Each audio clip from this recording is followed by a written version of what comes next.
আজি আমি ইয়াতে উপস্থিত আহিছোঁ মানে জাতীয় নাগৰিকত্ব বিধেয়ক বাতিলৰ দাবীত। আজি আমি গোটেই অসমবাসীক এটা মেছেজ দিব বিচাৰিছোঁ। আজি আমাৰ ইয়াৰ জনসমাজে যি ধৰণৰ আন্দোলন আগবঢ়াইছে, এই আন্দোলনৰ পৰা গোটেই অসমবাসী আমি মেছেজ দিব বিচাৰিছোঁ যে আমি কেব আমি নামানো। এই কেবটো হ'ল জাতিদংগী অসাংবিধানিক অগণতান্ত্ৰিক। এই কেব আমি কোনো পথে মানো। কেন্দ্ৰৰ নেতৃত্বাধীন বিজেপি চৰকাৰে আৰু অসমৰ সৰ্বানন্দ সোণোৱাল নেতৃত্বাধীন বিজেপি চৰকাৰে যি কুটিৰ ষড়যন্ত্ৰ কৰি আমাক নাগৰিকত্বৰ বিল জাপি দিব বিচাৰে, এই নাগৰিকত্বৰ জৰিয়তে অসমত মুছলমান মানুহক দ্বিতীয় শ্ৰেণীৰ নাগৰিক হিচাপে তেওঁলোকে সাব্যস্ত কৰিব বিচাৰিছে।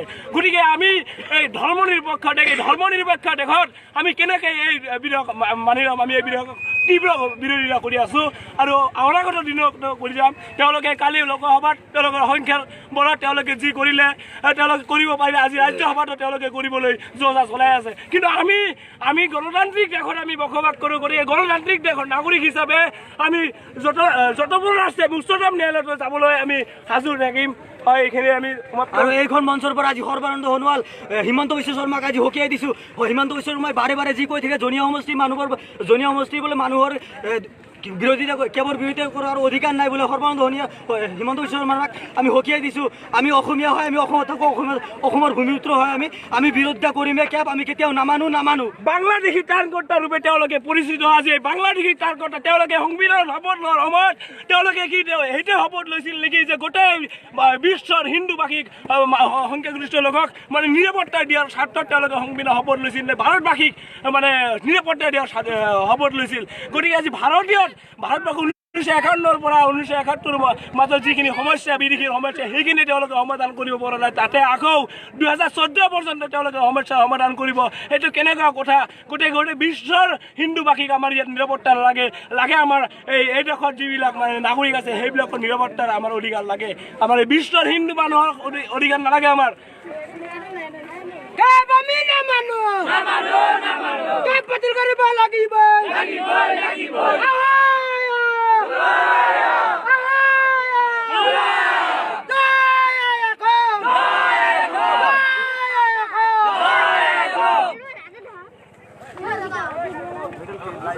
শ্ৰদ্ধাৰ অসমবাসী ৰাইজ, আমাৰ কথা এটাই, আমি কেব নামানো। কথা এটাই, কেব আমি নামানো।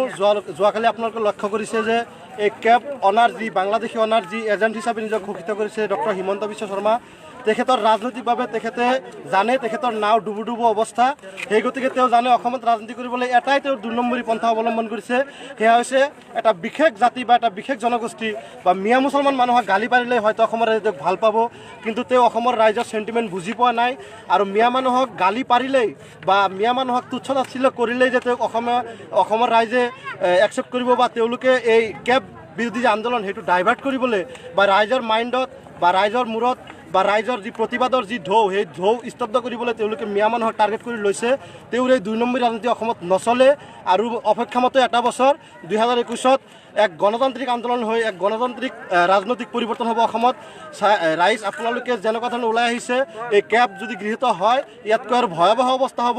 ৰাইজক আহ্বান জনাইছোঁ, আপোনালোকে দোকান পোহাৰ ৰাস্তা ঘাট চব বন্ধ কৰি অসমৰ খাতিৰত, অসমৰ ৰাইজৰ খাতিৰত, অসমৰ ভাষা সংস্কৃতি কলা কৃষ্টিৰ খাতিৰত বা অসমৰ ভৱিষ্যতৰ প্ৰজন্মৰ খাতিৰত আপোনালোকে কেবখন যাতে কোনো পৰ্যায়ে কেন্দ্ৰীয় চৰকাৰে বা অসম চৰকাৰে গৃহীত কৰিব নোৱাৰে, তাৰ কাৰণে বিনম্ৰভাৱে অনুৰোধ জনাইছোঁ। ধন্যবাদ।